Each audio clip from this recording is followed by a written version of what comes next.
Hi, I'm Carol Merton, and I am a second-term municipal councillor in the city of Owen Sound. I've been invited here today to share some ideas and some of my insights relating to the decision-making process about whether to run or to run again.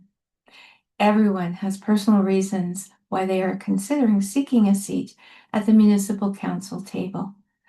For those of you who are still undecided, or those that you think, I have my decision made, and the next day you think, I don't have my decision made, I want to assure you this is absolutely normal. I call this the decision-making conundrum. When I first entertained the idea of running, not only did I shock everyone around me, but also I searched and could not locate practical ideas that would help me make my decision, guide me with tips and tools regarding campaigning, assembling a team, the do's and don'ts of messaging, and speaking in public. So I'm here to share some practical suggestions that I have learned over 2 elections. Watch online, or better still, attend council and various committee meetings in person. There is a different feel and learning opportunity when you actually sit in council chambers rather than at a distance in front of a screen. You will observe the agenda format, the meeting procedural flow, and the presentation of reports. Seek out information from a variety of sources beyond your municipal election website. Sign up for campaign schools, like the ones being held now. Consider attending or visiting other municipalities or regions to expand your viewpoint and hearing different perspectives.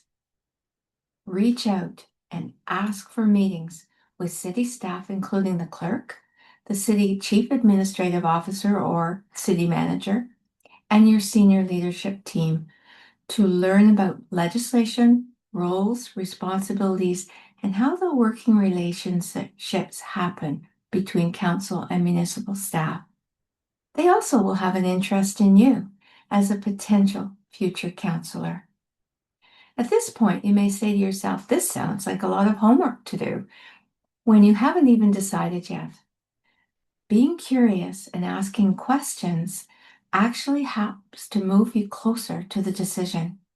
The bonus part of this is that you're already close and starting to create the foundation that you will build on as you develop your campaign platform, campaign strategy, communication plan, and you form your campaign team.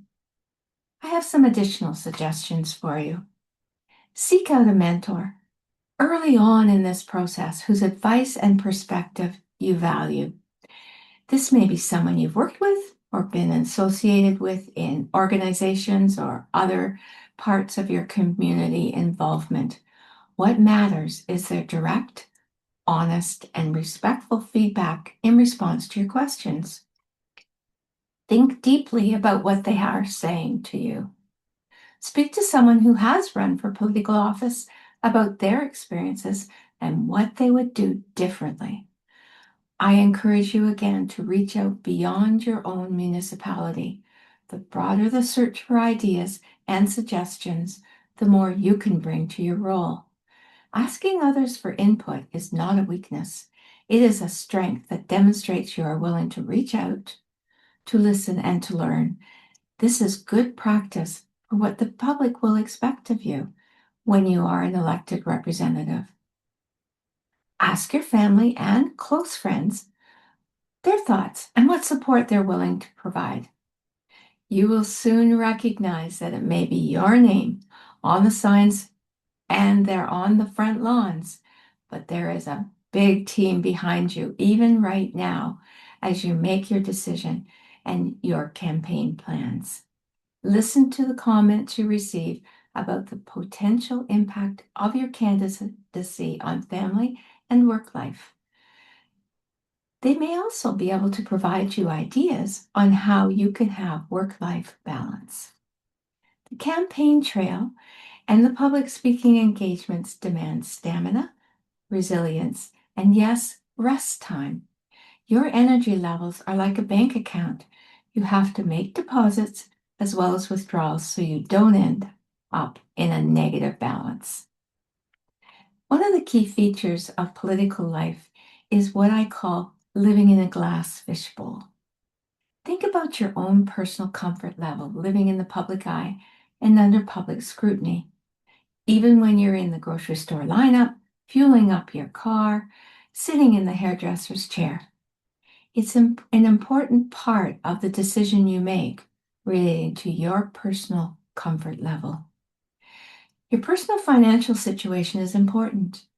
Even at the beginning, when you file your application form, there is a fee. And campaigns do cost money, even for the most thrifty of individuals.